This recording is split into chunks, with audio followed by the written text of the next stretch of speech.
Hi, I'm Bob Nurin from Lamy Pens, and I was going to demonstrate today how to change the nib on the Lamy All-Star and Safari fountain pen.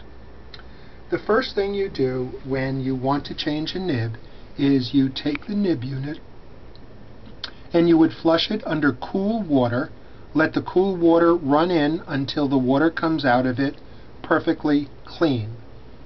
You then take a Kleenex and you would wipe off the front of the nib unit.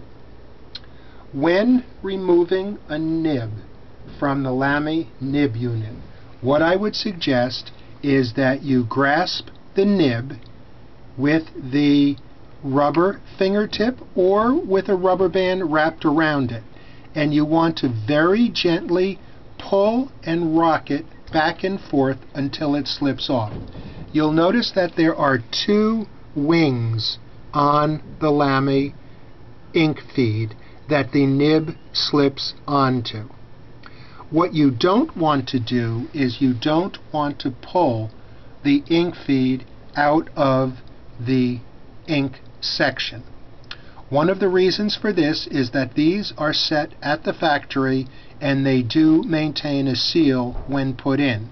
If perchance you do pull out the ink feed from the section, please remember, and this is critical, that these are slotted and they only go in one way. So if you take your ink feed and put it like this and apply the smallest pressure and it doesn't go in, stop.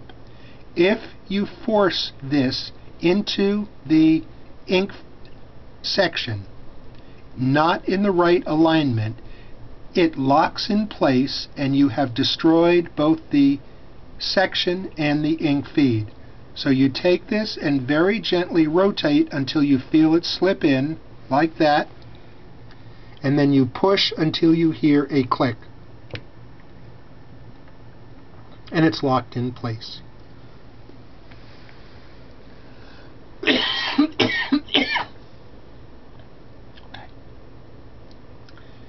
Then you take your nib and you very gently slip it over the two wings, and you'll notice that underneath the wings fit right into the slot.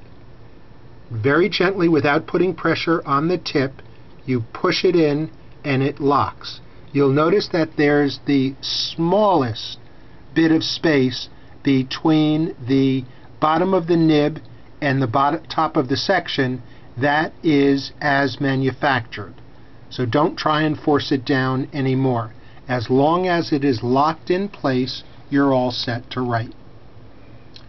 So to recap, to change the nib, you flush it, dry it, take a rubber band, paper towel, or a rubber finger, and very gently grasp it and wiggle it very gently and pull at the same time until it comes off.